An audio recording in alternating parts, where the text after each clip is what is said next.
প্রিয় শিক্ষার্থীরা, কেমন আছো? আশা করি ভালো আছো। আমরা একাদশ অধ্যায়ের বিগত সালের বোর্ড কোশ্চেনগুলো করতেছিলাম। আজকে আমরা করব কুমিল্লা বোর্ড 2017। শিয়া ফার্নিচারের 50টি চেয়ার তৈরির খরচ নিম্নরূপ। তাহলে চেয়ার হলো এখানে পণ্য, 50টি চেয়ার। তো এই 50টি চেয়ারের এখানে কিছু খরচ দেওয়া রয়েছে। কাঠ ক্রয় 1,00,000 টাকা, কাঠের পরিবহন ব্যয় 2,000 টাকা, কাঠমিস্ত্রির মজুরি 10,000 টাকা, কারখানার উপরিব্যয় প্রত্যক্ষ কাঁচামালের 20%। প্রত্যক্ষ কাঁচামালের কত পার্সেন্ট? 20% হলো কি কারখানার উপরিব্যয়। আবার বিক্রয় উপরিব্যয় হলো কারখানা উপরিব্যয়ের 25%। অর্থাৎ কারখানা উপরিব্যয় আমরা যা পাবো তার 25% হলো বিক্রয় উপরিব্যয়। এই তথ্যগুলো দেওয়ার পরে আমাদেরকে বলছে শিহাব ফার্নিচারের মুখ্য ব্যয় নির্ণয় করো। আচ্ছা, তোমরা তো জানো যে মুখ্য ব্যয় কীভাবে নির্ণয় করে। হ্যাঁ, গত ক্লাসে বা গত অঙ্কের মধ্যে আমরা করছিলাম যে মুখ্য ব্যয় সমান হলো প্রত্যক্ষ কাঁচামাল যোগ প্রত্যক্ষ শ্রম প্লাস প্রত্যক্ষ খরচ, তাহলে মুখ্য ব্যয় নির্ণয় হবে। আর শিহাব ফার্নিচারের মোট ব্যয়ের পরিমাণ নির্ণয় করো। মোট ব্যয় নির্ণয় সেটারও সূত্র হলো আমরা উৎপাদন ব্যয়ের সাথে প্রশাসনিক উপরিব্যয় এবং বিক্রয় উপরিব্যয়গুলো যোগ দিব, তাহলে আমরা মোট ব্যয় পাবো। তো উৎপাদন ব্যয় কিন্তু আমরা যেভাবে বের করবো সেটা হলো মুখ্য ব্যয়ের সাথে কারখানার উপরিব্যয়গুলো যোগ দিব। মুখ্য ব্যয়ের সাথে কারখানার উপরিব্যয় যোগ দিলে উৎপাদন ব্যয়, আর উৎপাদন ব্যয়ের সাথে প্রশাসনিক উপরিব্যয় এবং বিক্রয় উপরিব্যয় যোগ দিলে সেটা হবে মোট ব্যয়। আর তারপরে আমাদেরকে বলছে মোট ব্যয়ের উপর 10% লাভ ধরে প্রতিটি চেয়ারের বিক্রয় মূল্য নির্ণয় করতে হবে। এখানে 50টি চেয়ারের হয়তো বিক্রয় মূল্য আমরা বের করব, তারপর আমরা প্রতিটি মানে একটি চেয়ারের বিক্রয় মূল্য বের করব। চলো অঙ্কটা শুরু করি। তাহলে আমাদেরকে ক নম্বরে কি বলছে? ক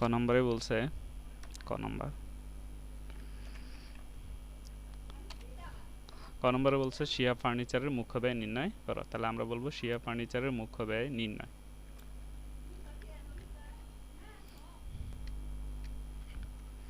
বলবো শিয়া ফার্নিচারের মুখ্য ব্যয় নির্ণয়।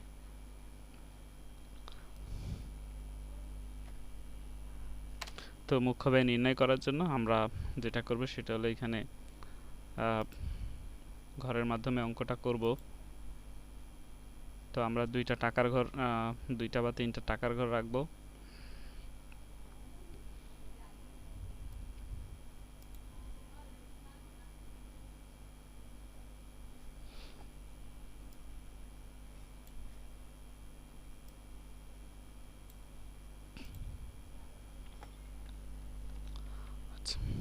তো আমরা টাকার ঘরগুলো এত বড় লাগবে না, একটু ছোট হলেই হবে।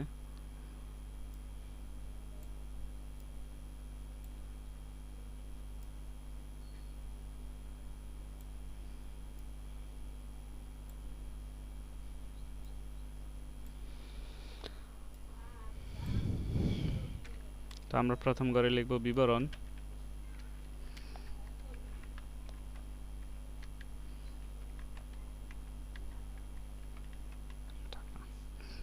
আচ্ছা, বিবরণের ঘরে আমরা যেহেতু মুখ্য ব্যয় নির্ণয় করতেছি, মুখ্য ব্যয় নির্ণয় করার জন্য প্রথমে আসবে হলো প্রত্যক্ষ কাঁচামাল। তো প্রত্যক্ষ কাঁচামাল হলো চেয়ার তৈরির প্রধান কাঁচামাল হলো কাঠ ক্রয়। তাহলে কাঠ ক্রয় আমরা লিখব 1,00,000 টাকা। তাহলে এখানে লিখব কাঠ ক্রয়।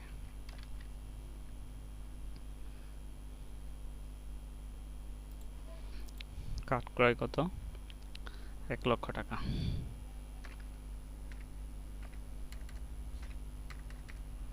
এক লক্ষ টাকার হলো কাঠ ক্রয়। আর প্রত্যক্ষ কাঁচামালের সাথে পরিবহন খরচ, এটা ক্রয় পরিবহন 2,000 টাকা, এটা যোগ দিব। তাহলে আমরা লিখব যোগ কাঠ পরিবহনের ব্যয় কত টাকা? 2,000 টাকা। এই 2,000 টাকা আমরা যোগ দিব। তাহলে যোগ দিচ্ছি 2000, তাহলে কত আসবে? 1,02,000, 1,02,000।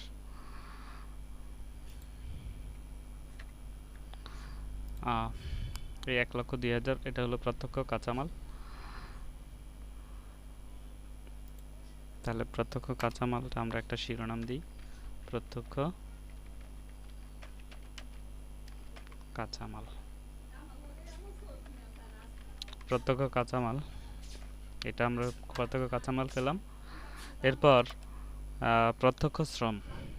প্রত্যক্ষ কাঁচামালের সাথে প্রত্যক্ষ শ্রম, তার মানে প্রত্যক্ষ শ্রম এখানে দেওয়া আছে আমাদের, এই যে কাঠ মিস্ত্রি মজুরি, এটাই প্রত্যক্ষ শ্রম। তাহলে আমরা এখানে যোগ প্রত্যক্ষ খরচ দিব, প্রত্যক্ষ খরচ।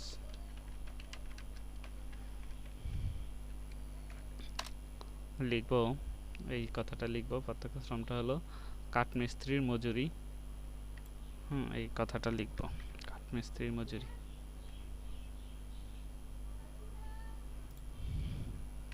কাঠ মিস্ত্রির মজুরি হলো 10,000 টাকা। তাহলে আমরা এই ঘরে লিখব 10,000,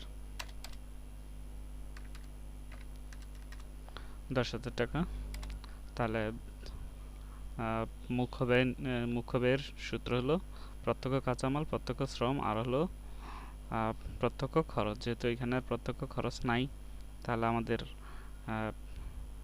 প্রত্যক্ষ খরচ আছে এই যে কাঠমিস্ত্রির মজুরি, আর বাকি তো কোনো খরচ নাই, তাহলে আমাদের এখানেই ক্লোজ।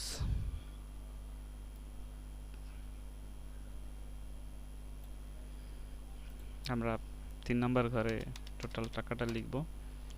তাহলে 1,02,000 আর 10,000, 1,12,000।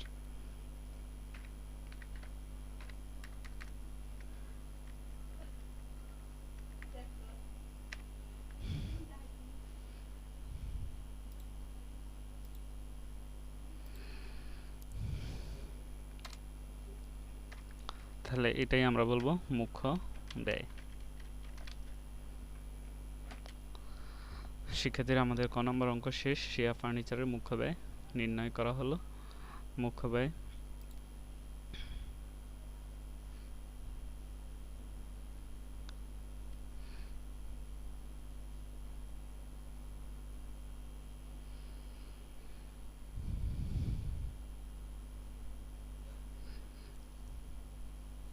মুখ্য ব্যয় প্রত্যক্ষ কাঁচামাল, প্রত্যক্ষ শ্রম, প্রত্যক্ষ খরচ, এগুলো আমরা যোগ দিলে মুখ্য ব্যয় পেয়ে গেলাম। তো এরপর আমাদের খ নম্বর অঙ্কতে বলছে শিয়া ফার্নিচারের মোট ব্যয়ের পরিমাণ নির্ণয় করো। তো মোট ব্যয় নির্ণয়ের জন্য দেখো, মোট ব্যয় নির্ণয়ের জন্য আমরা ব্যয় বিবরণী করব, উৎপাদন ব্যয় বিবরণী। এই যে দেখো, মুখ্য ব্যয় যে নির্ণয় হলো, এই মুখ্য ব্যয়ের সাথে, এই যে মুখ্য ব্যয় নির্ণয় করলাম, এই মুখ্য ব্যয়ের সাথে কারখানার উপরিব্যয় যোগ দিলে উৎপাদন ব্যয়। উৎপাদন ব্যয়ের সাথে আর অন্যগুলো যোগ দিলে আমরা এখানে উৎপাদিত পণ্যের ব্যয়। তা আমাদের মোট ব্যয়ের পরিমাণ নির্ণয় করতে হবে।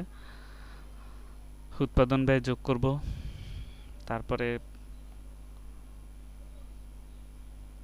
উৎপাদন ব্যয় নির্ণয়ের আবার সূত্র আছে, মুখ্য ব্যয়ের সাথে কারখানার উপরিব্যয়টা যোগ করব। এই মুখ্য ব্যয়ের সাথে কারখানার উপরিব্যয় যোগ দিলে হবে উৎপাদন ব্যয়। তো উৎপাদন ব্যয়ের সাথে আর অন্যান্য যে খরচগুলো আছে সেগুলো বলা হয় আর কি যে প্রশাসনিক উপরিব্যয়, আর বলা হয় যে বিক্রয় উপরিব্যয়। সেগুলো আমরা যোগ দিলে আমরা পেয়ে যাব মোট ব্যয়। যেমনটা আমরা সূত্রের মধ্যে দেখেছিলাম, সূত্রের মধ্যে ঠিক তেমনই দেখেছিলাম যে দেখো, উৎপাদন ব্যয়ের সাথে প্রশাসনিক উপরিব্যয় আর বিক্রয় উপরিব্যয় যোগ দিলে আমরা পাবো মোট ব্যয়। এই যে মোট ব্যয় নির্ণয়ের জন্য উৎপাদন ব্যয়, প্রশাসনিক উপরিব্যয় আর বিক্রয় উপরিব্যয়গুলো যোগ দিব। তাহলে উৎপাদন ব্যয় কোথা থেকে পাবো? উৎপাদন ব্যয় পাবো হলো, এই যে দেখো, উৎপাদন ব্যয় পাবো হলো মুখ্য ব্যয়ের সাথে কারখানার উপরিব্যয় যোগ দেব। তাহলে এখন আমাদের কাজ হবে একটা ব্যয় বিবরণী করা। যেহেতু আমাদেরকে বলছে কি বলছে দেখো, বলছে যে মোট ব্যয়ের পরিমাণ নির্ণয় করো। তাহলে মোট ব্যয়ের পরিমাণ নির্ণয় করার জন্য আমাদেরকে ব্যয় বিবরণী করতে হবে। আমরা এই কোডটা কপি করব। খ নম্বর,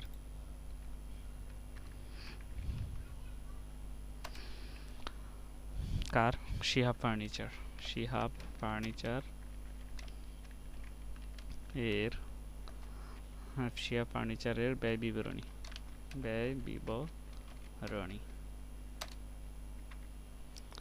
আচ্ছা, শিহাব ফার্নিচারের ব্যয় বিবরণী আমাদের এখানে 2টা টাকার ঘর লাগবে।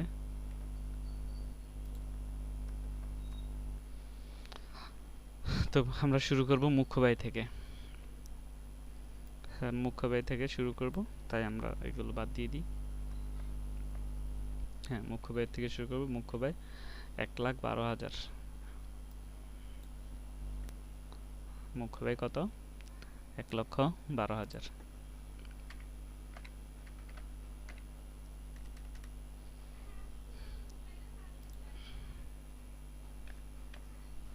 মুখ্য ব্যয়ের সাথে এই মুখ্য ব্যয়টা কোথা থেকে পেলাম সেই জন্য আমরা লিখে দেব ক থেকে প্রাপ্ত। ক থেকে প্রাপ্ত মুখ্য ব্যয় হলো 1,12,500। মুখ্য ব্যয়ের সাথে আমরা কি করব? কারখানার উপরিব্যয় যোগ দেব। মুখ্য ব্যয়ের সাথে লিখব যোগ কারখানার উপরিব্যয়। কারখানার উপরিব্যয়, তাহলে কারখানার উপরিব্যয় যদি আমরা যোগ দিই তাহলে হবে উৎপাদন ব্যয়। কারখানার উপরিব্যয় কত আছে? এই যে দেখো, কারখানার উপরিব্যয় তুমি পাবে প্রত্যক্ষ কাঁচামালের 20%। প্রত্যক্ষ কাঁচামালের কত পার্সেন্ট? 20%। তাহলে প্রত্যক্ষ কাঁচামাল কোথায়? এই যে দেখো, তুমি প্রত্যক্ষ কাঁচামাল কিন্তু বের করছো 1,02,000। এই 1,02,000-এর উপরে 20%। ভালো করে বুঝো, কারখানার উপরিব্যয় তুমি পাবে প্রত্যক্ষ কাঁচামালের 20%। তাহলে প্রত্যক্ষ কাঁচামাল তুমি বের করছো কয়ের মধ্যে? 1,02,000। এই 1,02,000-এর উপরে 20%। তাহলে আমরা এখানে লিখব কারখানার উপরিব্যয় 1,02,000 এর উপরে কত পার্সেন্ট? 20%।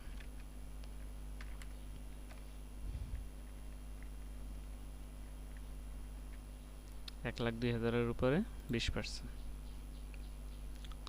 আচ্ছা, এটা আমরা ক্যালকুলেটরে করে নেব।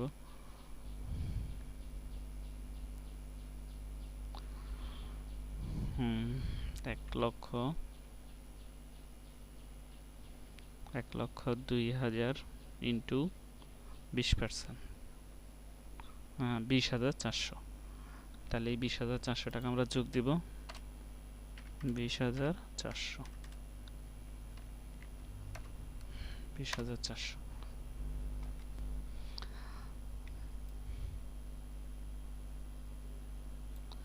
তাহলে 20,400 টাকা যোগ দিলে কত হবে? 1,32,400। 1,32,400। আচ্ছা, তো কারখানা মুখ্য ব্যয়ের সাথে কারখানার উপরিব্যয় আমরা যোগ দিলাম। তারপরে সূত্রে কি বলা আছে? মুখ্য ব্যয়ের সাথে কারখানার উপরিব্যয় যোগ দিলে হবে উৎপাদন ব্যয়। এই উৎপাদন ব্যয়ের সাথে প্রশাসনিক উপরিব্যয় এবং বিক্রয় উপরিব্যয় যোগ দিলেই আসবে মোট ব্যয়। তো এখন আমরা যেটা করব সেটা হলো প্রশাসনিক উপরিব্যয় যদি থাকে তো থাকলো, আর যদি না থাকে তাহলে বিক্রয় উপরিব্যয় খোঁজ করব। তাহলে প্রশ্নে চলে যাই, দেখি। এই যে কারখানার উপরিব্যয় তো হয়ে গেল। আচ্ছা, তো তারপরে হলো প্রশাসনিক উপরিব্যয়। এই অঙ্কে প্রশাসনিক উপরিব্যয় নাই, এই অঙ্কে আছে বিক্রয় উপরিব্যয়। তাহলে আমরা এখন বিক্রয় উপরিব্যয়টাই যোগ দিব। তো বিক্রয় উপরিব্যয়টা বের করতে পারবা কারখানা উপরিব্যয় যতটুকু বের হয়েছে তার 25%। কারখানা উপরিব্যয়ের 25% হলো বিক্রয় উপরিব্যয়। তাহলে এখন আমরা লিখব বিক্রয় উপরিব্যয়। এখানে লিখব যোগ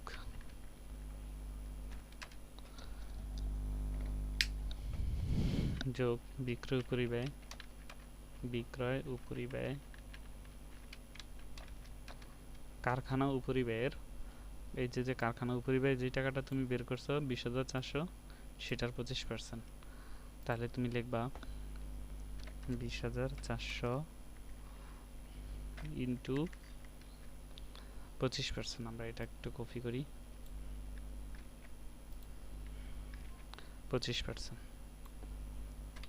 তাহলে 20,400 টাকার উপরে 20,400 ইন্টু 25%। 5100। এই 5100 টাকা দিবা এখানে। 5100।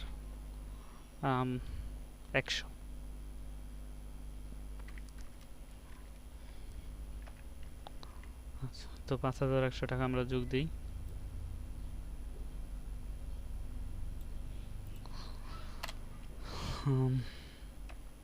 5100 টাকা যোগ দিলে হবে কত?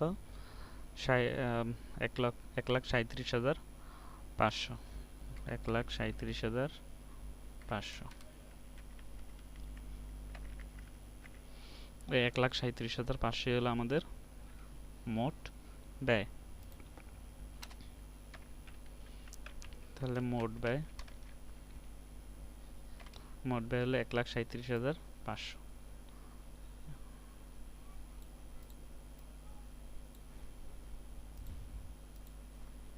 তো আমাদের 1,37,500টা হলো মোট ব্যয়। মুখ্য ব্যয়ের সাথে কারখানার উপরিব্যয় যোগ দিলে হবে কি হবে? উৎপাদন ব্যয়। তাহলে আমরা এটাকে একটু শিরোনাম দিই।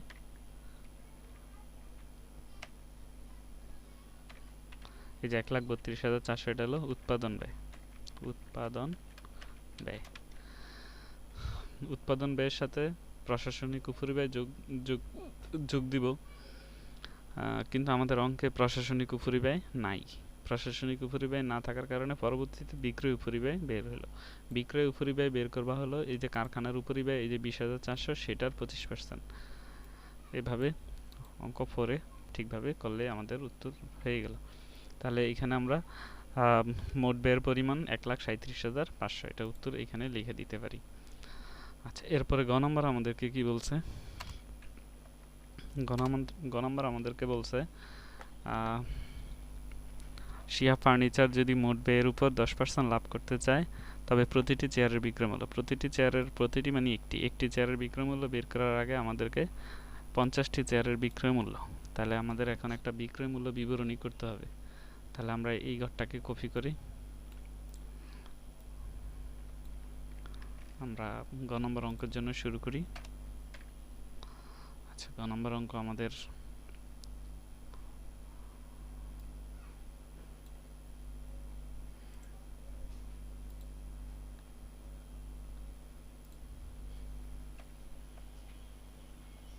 আমরা একটু ছোট করে এই পৃষ্ঠাতেই আঁটিয়ে ফেলি। আচ্ছা দেখো, তো শিয়া ফার্নিচারের এইখানে আমরা বিক্রয় মূল্য বিবরণী করতে হবে। বিক্রয় মূল্য বিবরণী। বিক্রয় মূল্য বিবরণী করব মোট ব্যয়ের উপর কত পার্সেন্ট? মোট ব্যয়ের উপর 10% লাভ। তাহলে আমরা মোট ব্যয় থেকে শুরু করব। তাহলে আমরা এখানে এগুলো কাটা দিয়ে দেব। কাটা দিয়ে এখানে লিখব মোট ব্যয়। মোট ব্যয় কোথা থেকে পাবো? মোট ব্যয় পাবো হলো খ। তাহলে লিখব মোট ব্যয় খ থেকে বা খ হতে প্রাপ্ত। তো খ হতে প্রাপ্ত মোট ব্যয় কত? 1,37,500।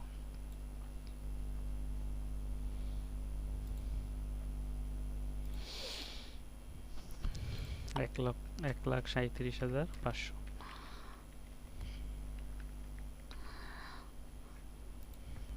এখন এই মোট ব্যয়ের উপরে কত পার্সেন্ট লাভ? 10% লাভ। সেটা হলো প্রত্যাশিত মুনাফা। তাহলে আমরা লিখব যোগ প্রত্যাশিত মুনাফা। প্রত্যাশিত মুনাফা। প্রত্যাশিত মুনাফা হলো মোট ব্যয়ের উপরে কত? 10%। তাহলে 1,37,500 ইন্টু 10%। তাহলে 1,37,500-র উপরে 10%-এ একটা শূন্য কমবে, 13,750। 13,750। 10%-এ একটা শূন্য কমে যায়। আচ্ছা, এরপর তাহলে আমরা এটা যোগ করব। যোগ করলে কত আসে? যোগ করে আমরা ফাঁসে করে দেব এখানে, না ফাঁসে করে দেব।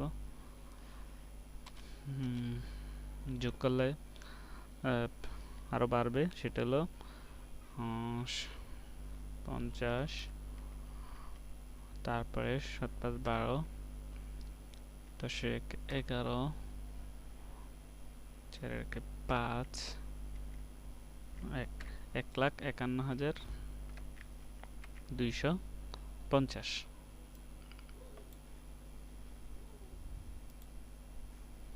1,51,250। আচ্ছা, এই 1,51,250 সেটা হলো বিক্রয় মূল্য। এখন এইটা যে বিক্রয় মূল্য, এই বিক্রয় মূল্যটা কতটা ফার্নিচার, কতটা চেয়ারের বিক্রয় মূল্য? বিক্রয় মূল্য, হ্যাঁ, এই যে 1,51,250 এটা হলো টোটাল টোটাল এই যে 50টা চেয়ারের বিক্রয় মূল্য, কিন্তু আমাদেরকে বলছে প্রতিটি চেয়ারের বিক্রয় মূল্য। তাহলে আমরা যদি এই যে টোটাল যে বিক্রয় মূল্যটা আছে 1,51,250, এটাকে যদি, এটা তো 50টা চেয়ারের বিক্রয় মূল্য, তাহলে 50টা চেয়ারের বিক্রয় মূল্য যদি 1,51,250 টাকা, সুতরাং প্রতিটি মানে একটি, এক মানে ভাগ, তাহলে এটা আমরা 1,51,250কে 50 দিয়ে ভাগ করলেই আমরা পেয়ে যাব যে প্রতিটি চেয়ারের বিক্রয় মূল্য কত। হ্যাঁ, প্রতিটি চেয়ারের বিক্রয় মূল্যটা আমরা সহজে বের করে ফেলতে পারবো। তাহলে আমরা নিচে দিয়ে লিখি, এখানে লিখি সুতরাং প্রতিটি চেয়ারের বিক্রয় মূল্য আচ্ছা টোটাল 1,51,250 ভাগ চিহ্ন ভাগ দিব,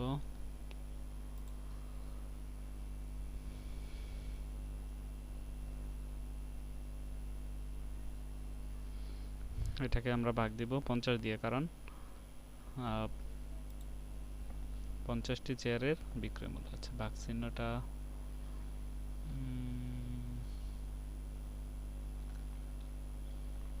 আচ্ছা শিক্ষার্থীরা, আমরা এটাকে ভাগ চিহ্নটা এভাবে দিই 50। তাহলে 1,51,250কে যদি আমরা 50 দিয়ে ভাগ করি তাহলে আমাদের আসবে কত? এটা ভাগ দেব আমরা 1,51,250 ভাগ 50, 3025, 3025, 3025। তোমরা উপর নিচে ভাগ দিও, হ্যাঁ, এভাবে টান দিয়ে নিচে ইয়ে করো, আমি এখন সেটা করতেছি না। তো প্রতিটি চেয়ারের বিক্রয় মূল্য 1,51,250, 1,51,250 হলো কি 50টা চেয়ারের বিক্রয় মূল্য। তাহলে 1,51,250কে 50 দিয়ে যদি আমরা ভাগ করি তাহলে আসবে 3,225 টাকা। এই 3,025 টাকা হলো প্রতিটি চেয়ারের বিক্রয় মূল্য। আশা করি তোমরা অঙ্কটা বুঝতে পেরেছ। তো আমরা দেখলাম যে আমাদের বিগত সালের কুমিল্লা বোর্ডের অঙ্ক হ্যাঁ এরকমভাবে আসতে পারে। আমরা বেশি বেশি অঙ্ক করব, বেশি বেশি বোঝার জন্য। তো তোমরা অঙ্কটা করে ফেলবে আশা করি। আজকে এতটুকুই। আল্লাহ হাফেজ, ভালো থাকবে সবাই।